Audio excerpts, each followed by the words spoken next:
What's up, guys? Let's look at the price of Bitcoin, short term and long term as well.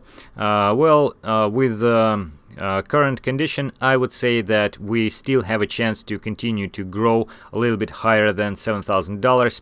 Well, we saw the gold and other precious metals, as well as the United States stocks, made kind of a nice rally right now, which seem to be already a little bit exhausted, but still we have the chance to continue this growth with all the fundamental news about the stimulation of the economy in the United States and so on. So probably if it continues, then Bitcoin also can follow that, and yeah, we could see the new high, maybe somewhere around $7,500. You see I have the new channel here, ascending channel with these highs and those lows, and in principle, although we had pullback from this middle line, we might actually even touch this bottom of this channel, and that would be a nice entry to the long position in the expectation of it's going higher. So, and then maybe testing the upper area once again. And also we had the test of $6,900. Here it was first time, here it was second time. So there's a lot of stop orders and liquidity above this area. Also, a lot of people will go long on the breakout of this level.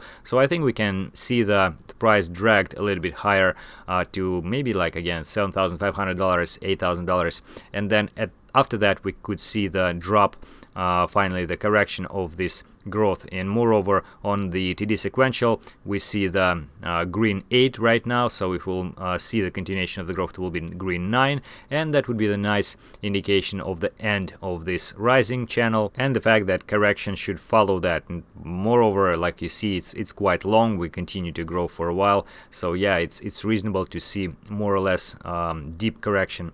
So speaking about the long term, I would say that we should consider the fact that this might be actually the bottom, and a lot of people are wondering whether it's a bottom or not, because they don't want to miss the cheap price of Bitcoin before it will grow. So I would say that technically, again, if we look at the price action in the classic terms, we have higher highs, we have higher lows, and this is the indication of the rising trend, right? So as soon as we see the opposite situation, the lower highs, lower lows, like it was for example here, that would be the indication of the end of this rising channel, at least locally, and then we might continue go lower, even follow the previous decrease which we had from $10,000.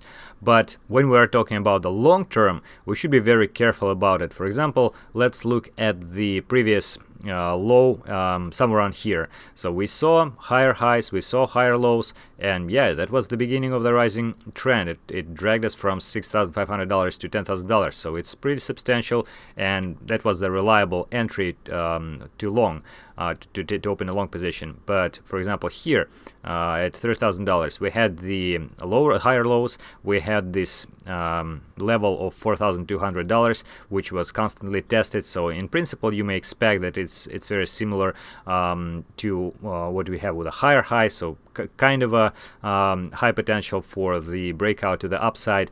But if you look at the other examples, so they're not so obvious. So when we had the low at the 2015 bottom, then here we had higher highs, we almost have like higher lows, but then we started to test this level of $200 over and over again, and we had lower highs. And despite this is a kind of indication of the weakness of the rising trend, of weakness of the bulls, after that we collected stops above and below those levels, and finally went higher, and we had another area of the price action of the price around here higher, and another area higher. So we started to see the growing market. However, this wasn't really obvious. The point is, we had the accumulation area for a long time, and what it means that the market actually gives you a second chance very, very often, like if not always, but very often.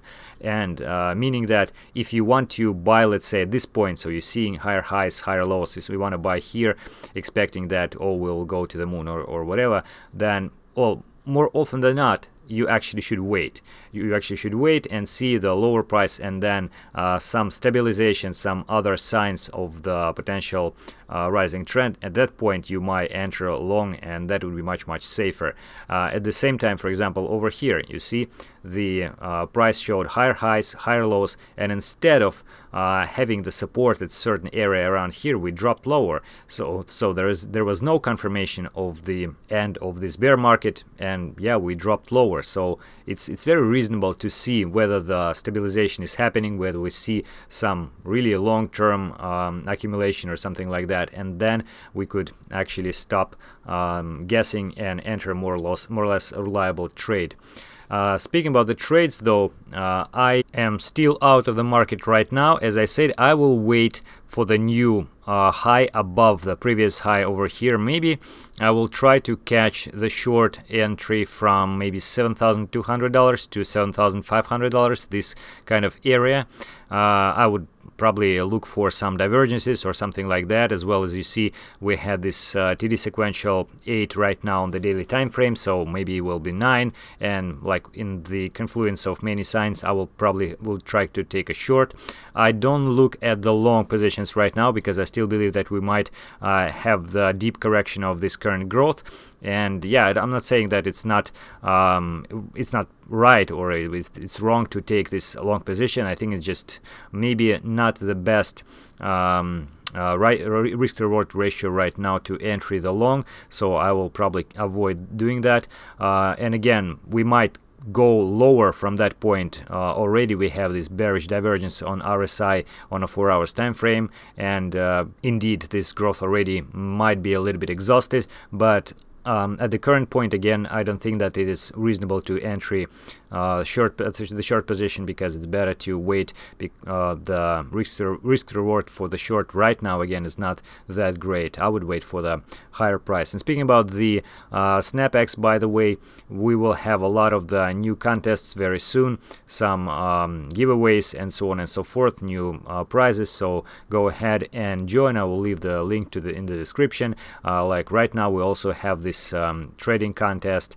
Still almost 6 days remained. Go ahead and try. You can win some daily prizes for your trading. And yeah, with trades, I'll of course keep you updated on Telegram and Twitter. Go ahead and join us.